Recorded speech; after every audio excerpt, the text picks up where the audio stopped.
Thank you, Mr. Chairman, Ranking Member Coons. And first of all, thank you all for your service, a very distinguished service to your country. Mr. Secretary, we've discussed the critical role the F-35's training mission at Ebbing plays, not only in maintaining our air superiority, but in strengthening our alliances. I was thrilled to see the first 2 Polish pilots recently graduate from the program, a milestone that reflects the growing importance of training our allies on U.S. platforms. Senator Coons earlier mentioned Senator Shaheen being at NATO, and again, the excitement of our allies having this type of plane. Can you talk a little bit about why it's important to train our partners and allies on U.S. systems and how that training helps improve readiness and strengthen deterrence globally?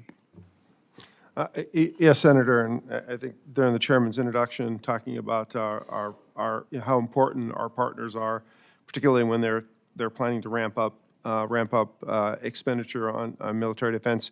I think a couple of things. Just the training with my guess is when you were training, you trained with international partners as well. I did as a navigator when I was going through training. That's stuff that helps forever, right? So I think it's a combination of, I would argue, simplifying FMS so that allows them to get the platforms, and then allowing them to train with us on the platforms is one of the best way to get integrated effects between us and our international partners. Very good. Did you have something? I would just add that we, on the Air Force side, we're very cognizant of if those delays occur, that we continue to have dialogue with the nations to ensure that we sort of feather in the training to where there's not a gap or there's not sort of a glut of training all at one time, so we can smooth flow that. Because again, if we're selling them the best equipment, you want them to be trained by the best, so we want to be able to do that at Ebbing. That's right. And really the only problem is they want them yesterday, you know. General Allvin, can you speak to how the deployable combat wing construct fits into the Air Force's broader force design and readiness goals? Earlier this year, the Air Force announced that Little Rock Air Base and 4 other installations were selected as the first tranche of the deployable combat wing initiative. Can you talk a little bit about that and what that means? Absolutely, Senator. It was brought up a couple times here about the increased threat that our airmen are under when they're deployed overseas. And the deployable combat wing allows us the opportunity to move away from a pattern we've had over the past few decades in which we sort of crowdsource airmen from across our Air Force, put them together, and then put them over in the theater, and they go and they fight together. That was okay for the last 20 years, but as we see, the threats are more increasing and complex, even in the Middle East. You take that times 10, and that's what you have in the Indo-Pacific theater. I can't in good conscience continue to send airmen over that are trained as individuals and not trained as units, to fight as units and understand the new complexities of the strategic environment. And so the deployable combat wing allows us to do just that. And we have an increase in airmen that will make sure that when that entire wing picks up and goes, that the base is still supported.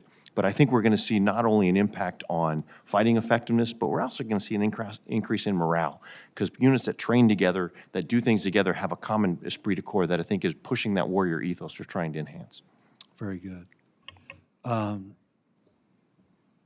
I'm not going to have you all comment about it because several have already asked you to comment about it, the continuing resolution, the importance of that, of us doing our work and you all helping us in doing that work so that we can get you a reliable source of income so that you can plan.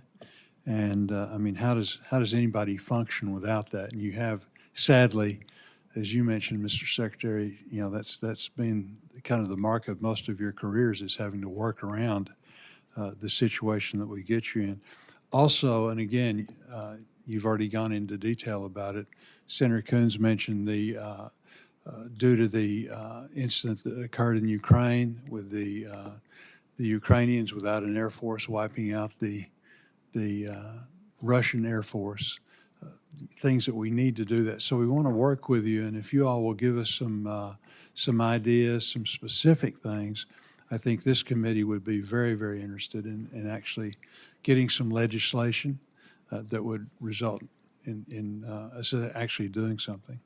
Happy to do that, Senator. And as I mentioned before, we're working on some suggestions to bring forward to you. Hopefully we can get that to you fairly soon. Well, thank you, Mr. Chairman. Thank you, guys.